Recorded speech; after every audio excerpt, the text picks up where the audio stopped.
భూమి కోల్పోయినటువంటి వాళ్ళ పరిహారం సంబంధించి కూడా గత ప్రభుత్వం వాళ్ళు పూర్తిగా గాలికి వదిలేసింది. వాళ్ళు కొద్దిమందికి ఉద్యోగాలు ఇస్తా అన్నారు, ఇవ్వలేదు. అలా కాకుండా ఇక్కడ ఉన్నటువంటి శాసనసభ్యుడు కానీ, శాసన పరిషత్ సభ్యులు కానీ, స్థానికంగా ఉన్నటువంటి మంత్రులు కానీ వీళ్ళందరూ కలిసి ప్రజలందరూ ఎవరు నష్టపోకుండా ఉండే విధంగా వాళ్ళందరూ ఒక మీటింగ్ పెట్టి ఎవరెవరైతే నష్టపోయారో వాళ్ళందరూ ఆలోచన పరిగణలో తీసుకొని జిల్లా యంత్రాంగానికి చెప్పి వాళ్ళందరికీ ఉద్యోగాలు వచ్చేటట్టుగా R&R ప్యాకేజ్ కూడా సక్రమంగా అందేటట్టుగా ఒక రిపోర్ట్ పంపిస్తా ఉన్నారు.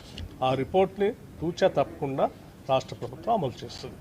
కేవలం యాదాద్రి పవర్ ప్రాజెక్టు ఒకటి దగ్గర కాకుండా దీన్ని ఆనుకొని ఉన్నటువంటి పులిచింతల ప్రాజెక్టు సంబంధించి కూడా అక్కడ భూములు కోల్పోయినటువంటి వాళ్ళకు కూడా ఆనాటి ప్రభుత్వాలు ఉద్యోగం కల్పిస్తామని చెప్పాం. సరే, దురదృష్టం కొద్దిమంది కల్పించారు, ఇంకా కొద్దిమంది మిగిలిపోయారు. ఆ మిగిలిపోయినటువంటి వాళ్ళు కూడా 10 సంవత్సరాలు కల్పించాల్సి ఉండే, కల్పించలేదు. వాళ్ళని కూడా పరిగణలో తీసుకొని తప్పనిసరిగా జిల్లా కలెక్టర్ గారు పంపించేటువంటి రిపోర్ట్ బేస్ చేసుకొని ఎవరెవరైతే అర్హులు ఉన్నారో వాళ్ళందరికీ కూడా ఉద్యోగం R&R ప్యాకేజ్ కూడా ఇచ్చేస్తాం.